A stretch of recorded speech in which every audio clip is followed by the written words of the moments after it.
ગેરકાયદેસર બાંધકામોને કાયદેસર કરવા માટેની એક યોજના, એક મુહિમ ચાલે છે। અસ્સલામુ અલૈકુમ વરહમતુલ્લાહિ વબરકાતુહુ। દોસ્તો, હું ઇમ્તિયાઝ પઠાણ ગુજરાત સરકાર દ્વારા ઇમ્પેક્ટ ફી ભરીને ગેરકાયદેસર બાંધકામોને કાયદેસર કરવા માટેની એક યોજના, એક મુહિમ ચાલે છે। આ 2022ની અંદર ગુજરાત વિધાનસભાની અંદર આ બિલ પાસ થયું હતું અને ત્યારબાદ સરકારે અનેક વખત ઇમ્પેક્ટ ફી માટે કરીને અરજીઓ મંગાવવા માટે કરીને સમય મર્યાદામાં વધારો કર્યો છે। ઇમ્પેક્ટ ફી શું છે?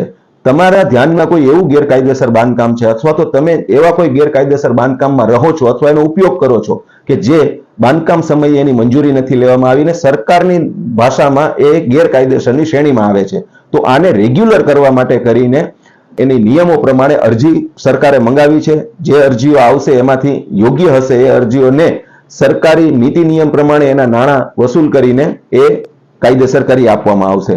ગેરકાયદેસર બાંધકામનો મતલબ એ નથી કે ક્યાંય પણ નડતો રૂપ હોય અને એને રેગ્યુલરાઇઝ કરવા માટે અરજીઓ કરવી, પણ એવી જગ્યા કે જેમાં ક્યાંક એવી ક્ષતિઓ રહી ગઈ છે, જ્યારે બાંધકામ સમયે મંજૂરીઓ લેવાની રહી ગઈ છે, એવી કોઈ પણ બાબત ચાહે તમારું એ ઘર હોય, માનો રહેણાંક હેતુ હોય, ચાહે કોમર્શિયલ તમારી કોઈ દુકાન કોમ્પ્લેક્સ કે કોઈ એવી જગ્યા કે જેમાં તમે અત્યારે વ્યવસાય કરો છો, અથવા તો કોઈ ધાર્મિક જગ્યા જેમાં મદ્રાસાઓ ચાલે છે, સ્કૂલો ચાલે છે, આ પ્રકારની કોઈ પણ જગ્યા છે અને આની અંદર ક્યાંય પણ તમને એવું લાગે કે આ ગેરકાયદેસર છે અને આમાં ગમે ત્યારે પણ સરકાર આને તોડી પાડે એવી શક્યતાઓ છે, તો તમારા વિસ્તારના જાણકારો છે એની સલાહ સૂચન મુજબ એ અરજી આવનારી 16 જૂન 2025 આનો છેલ્લો દિવસ છે આ અરજી મંગાવવાનો, એટલે હવે એક જ મહિનો બાકી છે। વહેલી તકે આવનારી 16 જૂન પહેલા આ અરજીઓને આપણે કરી શકીએ એમ છીએ।